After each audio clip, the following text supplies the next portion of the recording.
Olá, seja muito bem-vindo a este canal. E a história bíblica narrada neste vídeo será sobre quem foi o maior gigante da Bíblia, a história dos gigantes da Bíblia Sagrada.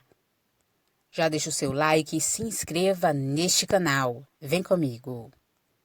Neste vídeo conheceremos quem foi o maior gigante da Bíblia.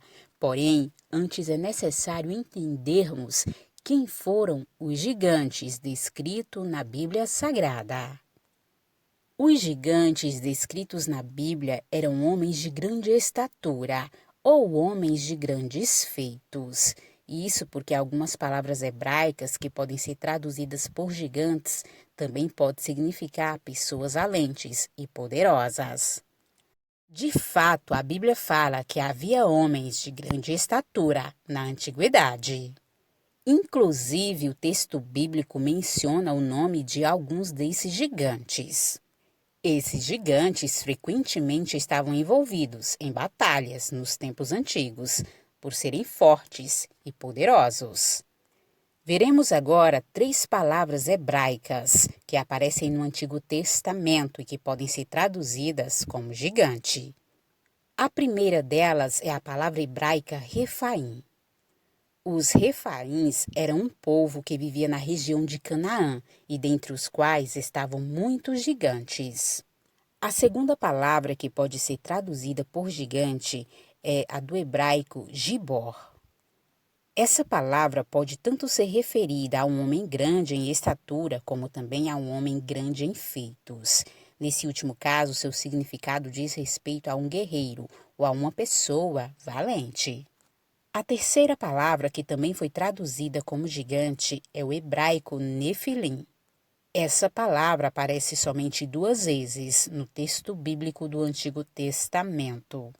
Vejamos. Ora, naquele tempo havia nefilins na terra, e também depois, quando os filhos de Deus possuíram as filhas dos homens, as quais lhe deram filhos. Estes foram valentes, homens de renome na antiguidade. Também vimos ali gigantes, os filhos de Aná, que são descendentes de gigantes, e éramos aos nossos próprios olhos como gafanhotos, e assim também o éramos aos seus olhos. Nesse trecho, a palavra gigante traduz o termo original, nefilins. O significado exato desse termo é incerto, mas acredita-se que ele seja derivado de uma raiz que significa cair, e em seu sentido mais apropriado seja caídos ou poderosos. Dessa forma, a palavra não apenas indicaria uma pessoa grande em estatura, mas principalmente uma pessoa grande em poder, que cai sobre outras pessoas, com tirania. Há ainda outras palavras na Bíblia que também podem ser traduzidas como gigantes. Os anequins, emins e zanzumins.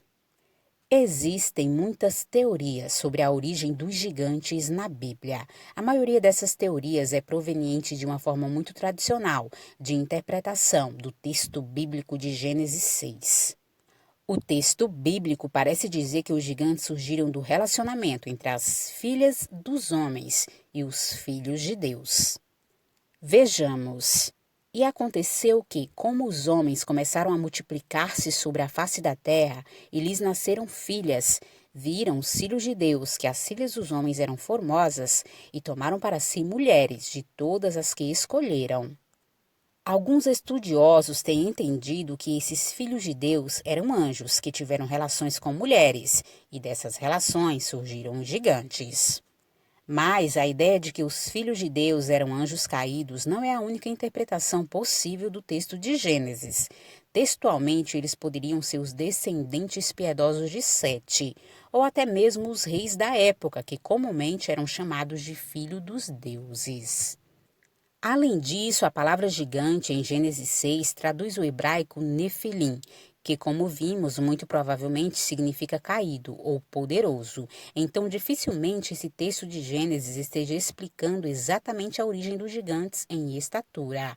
O mais provável é que o texto esteja falando de pessoas grandes em nome, força e fama.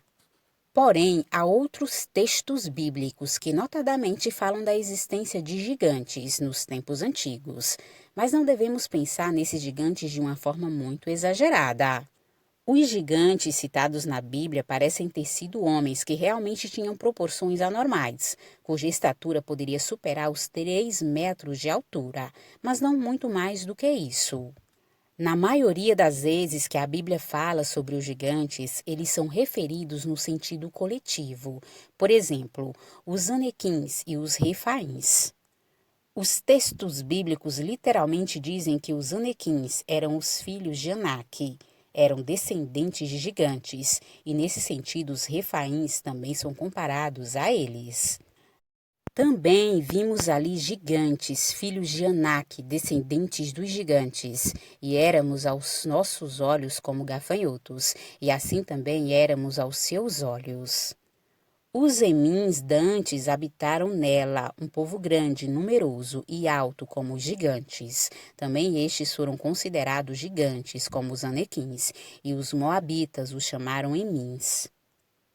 Também essa foi considerada terra de gigantes. Antes nela habitavam gigantes, e os amonitas os chamavam Zanzumins.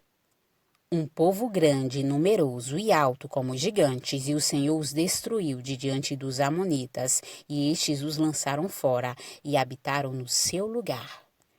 Esses povos que reuniam gigantes acabaram sendo derrotados por outras nações, e seus remanescentes se espalharam e se refugiaram com outros povos. Esse pode ter sido o caso da família do gigante Golias, de Gade, que era descendente dos gigantes e se refugiou com os filisteus. O texto bíblico ainda cita pelo nome certos gigantes relacionados aos filisteus, dentre os quais também estava outro gigante anônimo, que tinha 24 dedos, 6 em cada mão e em cada pé. Todos esses gigantes foram derrotados por Davi e seus homens.